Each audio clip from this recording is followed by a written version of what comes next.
Apa artinya solat hormat waktu? Solat yang didirikan dalam keadaan yang tidak mengizinkan berdiri jemaah. Baliknya mereka terpaksa mendirikan solat dalam keadaan seperti dalam kapal terbang tadi. Maka akhirnya mereka kata tak boleh solat dalam kapal terbang, tak boleh solat dalam kereta api. Mereka melewatkan waktu solat tu sehingga terkeluar waktu. Mereka tahu bahawa perjalanan ini akan memakan masa berjam-jam, merentasi waktu beberapa waktu solat barangkali. Jadi mereka dengan sengaja membiarkan waktu berlalu. Mereka ulang balik solat yang mereka telah terlepas tadi. Mereka qada. Maksudnya solat yang didirikan dalam kapal terbang atau kereta api tadi tu mereka anggap sebagai tak sah. Kalau macam tu kenapa buat? Ini soalan cupumah ya. Kenapa buat? Untuk hormat pada waktu. Apa yang pasti tidak ada petunjuk daripada nas ataupun amalan salafus salih, generasi awal umat Islam, sahabat, tabi'in dan tabi'ut tabi'in. Tak pernah ada mereka membuat perbuatan mereka solat dengan istilah hormat waktu, lalu mereka ulang balik dengan istilah qada di luar waktu, menyalahi tuntutan syarak untuk kita tetap solat dalam waktu, tuntutan supaya kita menjaga solat yang kita nak dirikan itu dalam waktunya. Firman Allah, innas salata kanat 'alal mu'minina kitaban mawquta. Sungguhnya salat yang diwajibkan ke atas orang yang beriman telah ditetapkan waktu-waktunya. Satu.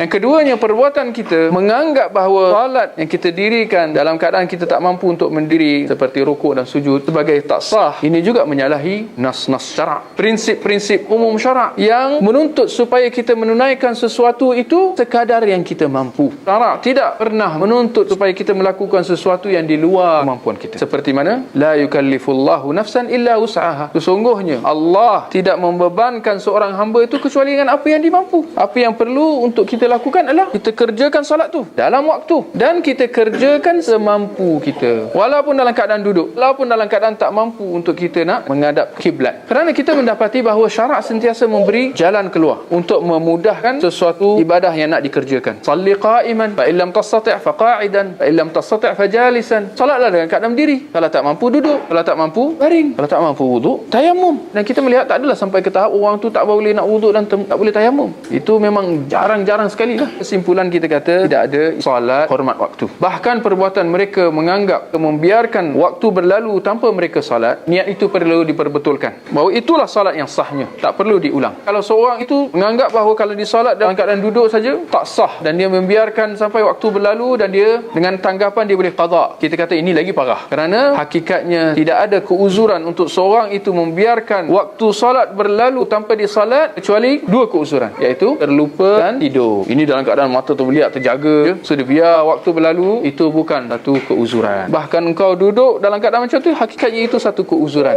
yang diterima syarak. Kalau engkau qada, hakikatnya dia tak akan tertunai pun, kerana engkau telah membiarkan waktu solat berlalu dengan sengaja tanpa solat, di luar waktunya dengan sengaja.